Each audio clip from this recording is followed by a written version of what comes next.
Good morning friends.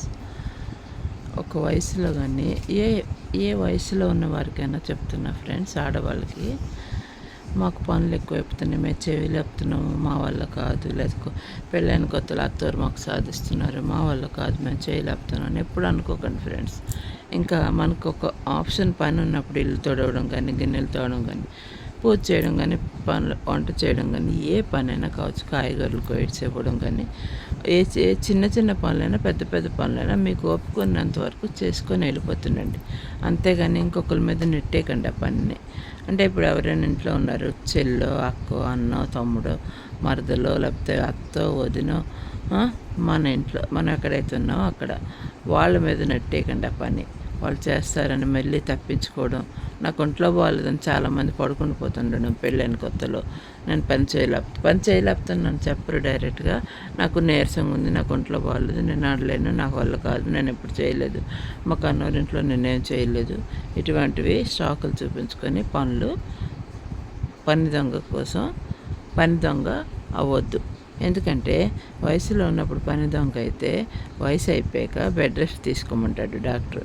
అప్పుడు మీరు తలుచుకున్న పని చేద్దాం అనుకున్న మీ పిల్లల కింద, మీ భర్త కింద పని చేయలేరు. ఎందుకంటే మన చేతులు, వేలు దగ్గర నుంచి చెప్తున్న ఫ్రెండ్స్, ప్రతిదీ ఒళ్ళు నొప్పులు వస్తాయి. ఈ వేలు కూడా ఒకప్పుడు నొప్పులు వస్తాయి, వేలు ఎలా చేయలేం అలా చేయలేం. అందుకే వేలుకి పనులు ఇవ్వండి. ఉల్లిపాయలు కట్ చేయడం, గిన్నెలు తోవడం, కాయగూరలు కోయడం, ప్రతి పని చేసుకోండి. ఇల్లు తొడవడం, ఒంగొని నడుము నొప్పి ఉండదు. అలాగా ప్రతిదీ కింద కూర్చొని మఠం వేసుకొని కాయగూరలు కోయడం, అలా చేస్తే అసలు మనం కాళ్ళ నొప్పులు అవి ఉండవు. అంతేగాని నేను సుఖపడ్డాను, నాకు సుఖం ఉంది, నేను ఎప్పుడు చేయలేదు, నేను చదువుకున్న అమ్మాయి, నాకు ఎందుకని అనుకోకండి. చదువుకున్న అమ్మాయి మీరు తిండి తినరా, మీరు ఆరోగ్యం మీకు ఉండాలి కదా, మీకు కూడా ఆరోగ్యం బాగుండాలి కదా. అందుకే దయచేసి ప్రతి ఒక్కరు కూడా మాకు అన్నీ ఉన్నాయి, ఆస్తులు ఉన్నాయి, మా ఇంట్లో పని వాళ్ళు ఉన్నారు, పని మనుషులు ఉన్నారని చెప్పి పని దొంగ అవ్వకండి. ఇంకొకరి మీద పని నెట్టేయకండి. తర్వాత ఫ్యూచర్లో బెడ్ రెస్ట్ అంటూ మీకు తీసుకున్నప్పుడు అప్పుడు బాధపడతారు. ఈ కాళ్ళు, చేతులు నొప్పులు వచ్చి చిన్న ఈ వేళ్ళు చాలా నొప్పులు వస్తాయి ఒకసారి. అప్పుడు చాలా కష్టంగా ఉంటుంది, ఒళ్ళు కూడా నొప్పులు వస్తాయి. వాకింగ్గా చేయరు, ఏమీ చేయరంటే ఎలాగవుతుంది ఫ్రెండ్స్. అందుకే మన పనులు మనం చేసుకోవడంలో ఎప్పుడు దొంగగా మెల్లిగా దాటకూడదు. ఆ దొంగగా మన పనులు ఎప్పుడు ఆపుకోకూడదు. అలా అక్కడికి వెళ్తాను, ఇల్లు ఎక్కడికి వెళ్తాను, ఉండండి కొంచెం పని ఉంది ఇప్పుడే వస్తానని చెప్పి పని టైంకి వెళ్ళిపోవడం చాలామంది చేస్తుంటారు.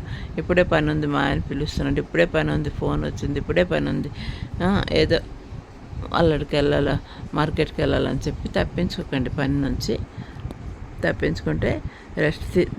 తప్పించుకొని రెస్ట్ తీసుకుంటే ఫ్యూచర్లో రెస్ట్ తీసుకోవాల్సి వస్తుంది. బెడ్ రెస్ట్ అంటూ ఉన్నది కదా ఒక మనకి నేను ఎప్పుడు ఎందుకంటే నా పని నేను చేసుకుంటూ ఉంటాను ఎప్పుడు.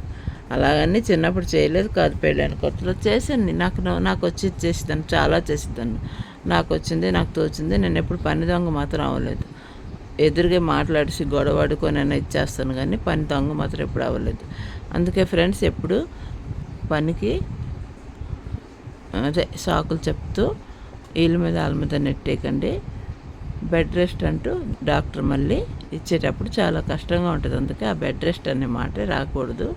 సో హ్యాపీగా ఎంజాయ్ చేసుకుంటూ, పని చేసుకుంటూ, లైఫ్ని హ్యాపీగా ఎంజాయ్ చేసుకుంటూ వెళ్ళిపోండి, ముందుకు సాగిపోండి. Good morning.